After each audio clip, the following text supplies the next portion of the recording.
ဟဲ့ဘယ်ရောက်ကုန်ကြတာတော့ခေါ်နေတာတရားမကိုမလောက်လာသားမှာမြန်လာသားမှာလာတဲ့လူတွေရော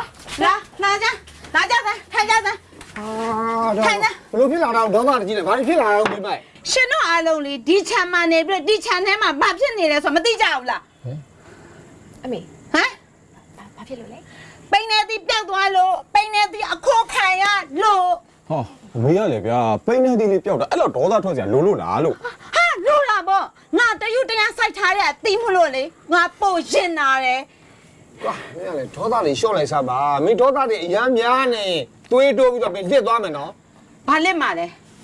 ဘာလက်မှာလဲလို့ ဘယ်လိုလက်မ လေကွင်းနေ ဒီမှာရှင်တို့ညောင်ကျမစမယ်ဆိုအချိန်နဲ့အခါကြည့်ပြီးမှစနော်ကျမဒေါသထွက်နေရနော်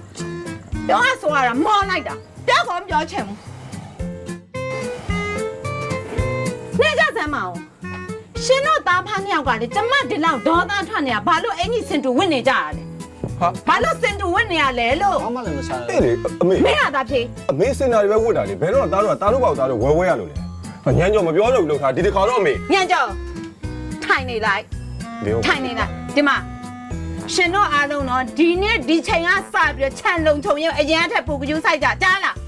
ဟုတ် ကြားလားလို့ ဟုတ်လို့ ဟုတ် အမြဲတမ်းပြောဆိုနေရတာပဲဟဲ့နှုတ်ထွေး ရှာ ငါမောနေပြောရလုံးလို့တန်းပြာရေလိုက်ဖြော်ပေး တမ်းမြရေ ဟုတ်တယ် ဟုတ် လားဆို လာပြီမေ ဟ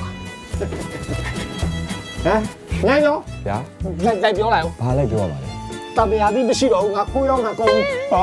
အဖေကလည်းအဖေကိစ္စအဖေမောက်ဖြစ်သွားပြောသွား ဟ